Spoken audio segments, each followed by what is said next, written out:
Good afternoon, all of my fellow art and coloring addicts. This is Angie with Angie's Art Addicts YouTube channel, and I have here a reveal and review, I guess, or flip through of a book that I'm really excited to get today. It is a colored pencil, like workshop or work type book, workbook, I guess I could say.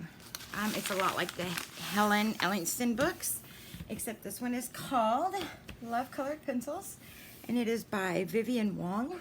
I first seen this in Color with Claire's Happy Mail that she got, and I was just so impressed by it. Let me grab my other workbooks like this so I can kind of give you a comparison of what I'm talking about as I'm talking about it.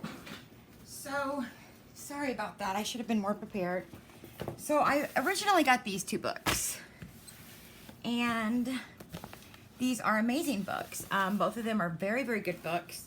They are very in-depth and just do an amazing job at explaining how to do different things, different items in the books that are here.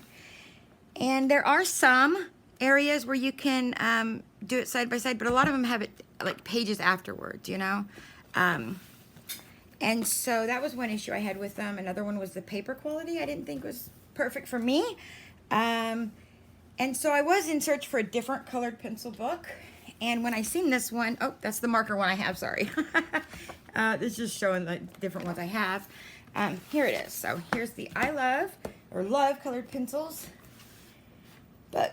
There we go. Okay, so it is a lot thicker. So let me give you an example, or not example, but show you how the difference of the sizes are. I'm not at a good angle, so let's see here. And the cover of this book is slick, and then this is kind of rubbery feeling, the letters. I've never felt anything like that before. It's really neat. So I guess this is supposed to be a journal. That's what it says. An interactive draw-in book journal. So in the first page we have a open book. It says, discover and color awesome designs. With Vivian by your side, you can't go wrong. Love colored pencils. So I'm guessing that this would be for like keeping a spot in your book of where you're at. So we have very pretty girl with long hair. Table of contents. Tools and materials, holding your pencil, pressure, hatching, cross-stitching, stapling, scribbling, blending, just goes all through there. Now, all of those things are very little, not very in-depth, or not a very long lesson, should I say, in those items in the other books. So, for instance, there's a whole 2 pages on, cross-hatching or pressure or whatever. So it goes a little bit more in depth, I think, in this book, or from what I could see. So these are just some examples, like kind of her portfolio and work she's done.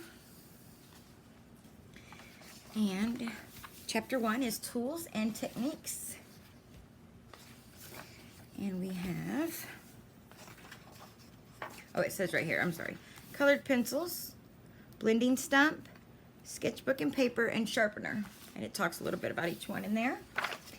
And the first thing would be holding your pencil. Talks about all the different ways to hold your pencil and what effect you can get doing that. And then, once again, the pressure, going through there, and then side by side doing it. Right here, hatching.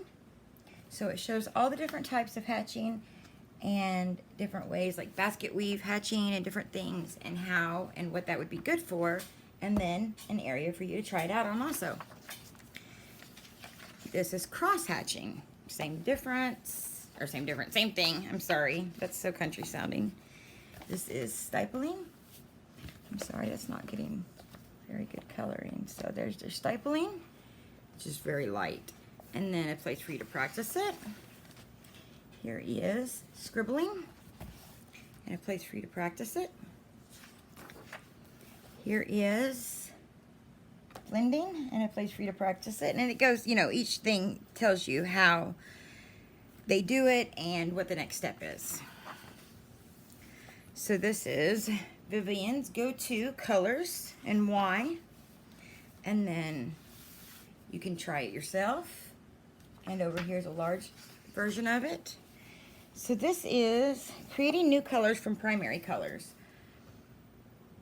Here you see the primary colors, red, blue, and yellow, as the starter swatch to each band. Along the top are 10 colors shown, hatched to a fairly dense tone. The row beneath shows the same color with the main primary color hatched over the top.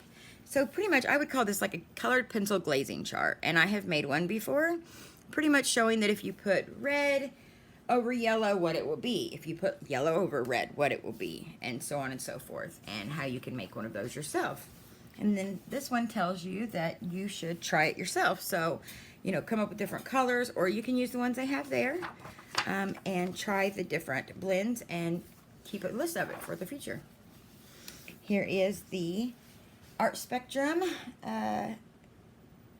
warm, cool colors, and defining those in depth, as well as the color wheel, and then how to extend your primary hues and why they do that. Here is a page on tone. What is tone? And just like I was stating before, you know, yellow and blue make green, and so it would tell you, you know, how to make those and what the different tones do. The pages are very thick and very good. I love the quality of this book for sure. This is on bringing it all together, creating light and shade with cross-hatching, combining scribbling and stipling. And then there are examples right there. And try it yourself. Now this is how to color. So this was another one of the ones that really intrigued me. In her books, the Helen Hellingston books, there are a lot of examples of, how can I say this, like how to color hair, but it doesn't say how to color hair that's every different color and different hairstyles and so forth. So anyway, I think this book goes in a little bit more in depth. So right here we have eyes, how to do the, you know, in-depth eyes, and the skin tone around it, all the different colors of eyes, of how you would want to do that, how you would go about doing that, and then lots of space for you to do it yourself. I think this is the only one I've seen so far that has this on an individual page. So it has different shapes of eyes too, so that was another thing that was different. I guess I shouldn't be comparing them because they're both good books, and every illustrator and artist is, you know, unique in their own illustration, and everybody's preference is different. So I'm going to try to stop doing that. So let's see. These are on noses, and these are using Polychromos and Albert Durr in this book, I believe. So actually these are Albert Durr that she's using in this picture right here. So it tells you how to do the noses, how to draw, and how to color. And then the lips, different colors and how to do it, why they do the different shades, incorporating teeth in. I think they're doing this because it has so many, you know, different ways. Oh, wow. You have all the different ways to do the mouth with that. And then all the different shapes. That's really awesome. So let's do the skin tone. So we have how to draw pink skin tone. And then we have, oh, these are all Albert Durr. I don't think she's using them as watercolors though. I actually just made a video about how to use a Supracolor dry and how it's almost the exact same theme as Pablo. So I think that's kind of what she's doing because it does not look like she's using this as a watercolor at all. So it explains yellow toned skin, the colors to get that, how to do that, the shadowing, and then brown tone skin. And then the shadowing, and then plenty of references or ways for you to do it yourself one of each kind. So here we go with hair. So hair, it says blonde hair, how to do that.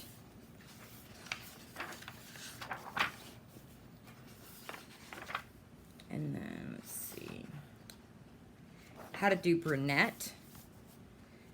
And then this is a different hairstyle as well.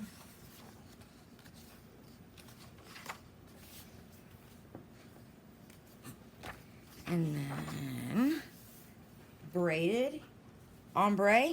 How funny, I just did a braided ombre, brown to blonde, last night. I wish I would have waited and had this book. I'll have to redo it somewhere else.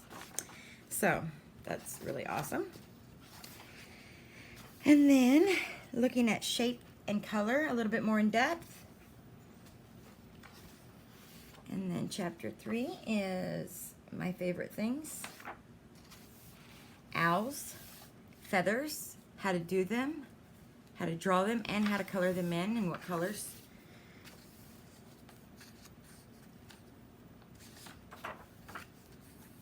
So try it yourselves.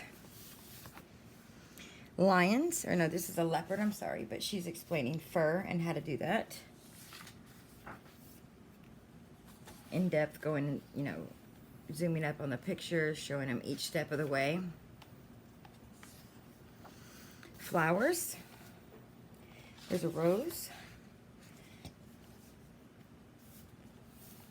Very, very in depth. This is a lily, I think. I could be completely wrong. I think that's a tulip there.